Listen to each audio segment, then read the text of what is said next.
So she's obviously scared. She loves him. That's another thing people don't understand. Again, it is exactly how I feel about my husband. You guys probably feel about your partners. They love them. She wants the behavior to stay good. Financial reasons, connections to her community, religion, and children. A lot of people, it's against their religion. They think that divorce is wrong. I can't tell you how many women I have met that have said, if he just cheats on me, I can leave. And so the abuse is not a reason to a lot of people. A lot of pastors don't always support leaving. They think if you try a little bit harder, and there's lots of them that would obviously say not to stay in domestic violence as well. So lots of reasons people stay. And also, we'll get to our shelter services in a little bit. Our shelter is great, but each room is about 10 by 10, and they have 2 twin beds in them. So if you have 3 children, you're gonna stay in a room with 2 beds and a 10 by 10. If you have no children, you'll probably share with somebody else. There are, bathrooms. It is nice if you need to be safe. I'm very thankful that we have a shelter in Muskegon. I'm very thankful that we're able to provide that service. I also could tell you if I didn't need to be there for safety reasons, that's not where I would want to live with 20 other women and their children. So people say, well, she could just go to the shelter. That is a really big decision, and you take your children out of their home and away from their toys and away from their bedrooms. Those are big impacts on your kids and on yourself. So lots of reasons people don't leave, and again, it should really be asked why he does that, but it does get asked quite a bit. So, a few more. Why do people use violence in intimate partner relationships? So why do they do that? I usually go actually with the last one kind of first. I would say in my experience from talking to women, it's generally learned behavior.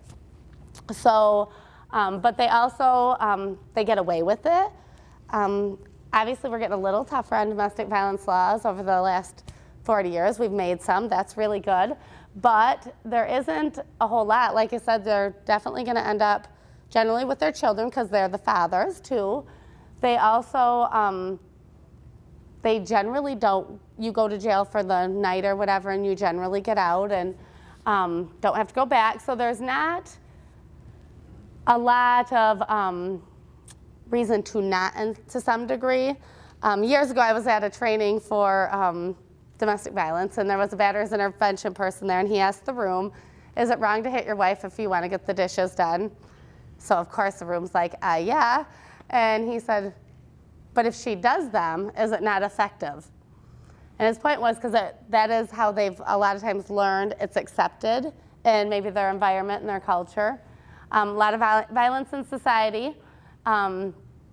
And just basically to establish that control. It's a lot easier if you get to say how things are done in your house and exactly how you want it. That is how they believe that it needs to be.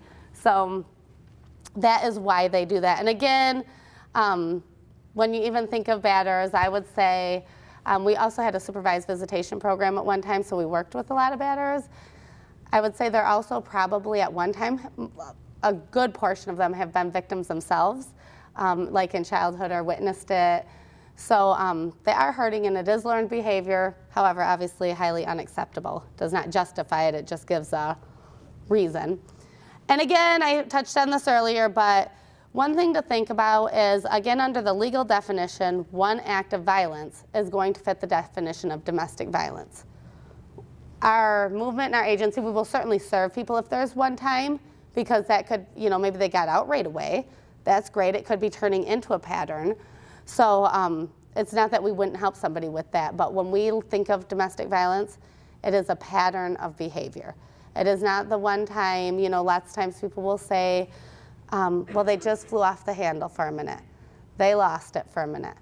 That isn't even the things that when we're talking about domestic violence, that's not what we're referring to. They generally will say that about every time, but the one-time things is not necessarily what we're talking about and thinking of. Clearly it cuts across all races, ethnicities, age groups, socioeconomic levels. Oftentimes, I don't think people always recognize that because the people that end up in systems sometimes have a little bit lower socioeconomic status when you need to come to our shelter instead of going to a hotel. We have people of all levels in our shelter because sometimes it's still not safe to go to a hotel. However, the majority, they don't have those other resources, or their family and friends have had enough of it by then and won't let them stay there, or they're scared and they can't stay there. So why are we here? Because your role is important, and even if you obviously don't do domestic violence work, you have a chance to intervene and to help people. You do not need to be an expert. You just have to be able to identify it and engage in some way. And as it says here too, you have a pretty unique opportunity, because I am certain for the majority of people that come through our doors, it's very, very scary. They are about to basically, a lot of them will feel like they're turning on their partner, like they feel like that's their business. Their partner has told them this is family business, it needs to stay here. So when they walk through our doors, it's scary, if they even know where we're at. So in everybody else's roles, it is really nice that you have some education and some knowledge that you could say, hey, you know, and we'll get to some things you can say, but you know, this is not your fault, those types of things, and then even refer to us if you can, because they might not recognize it themselves, they might not know where to go, and you might be the one that they're trusting to say something to for the first time, where if you're not there for domestic violence, they can disclose a little bit, it's safe, they can just let you know a little bit what's going on. But it's very important that you guys are aware and able to jump in and at least give them the resources. So, since we're here on the perinatal stuff, the impact of domestic violence on reproductive health. And obviously, Julia, Rhonda spoke a little bit about it as well, but how does domestic violence impact reproductive health?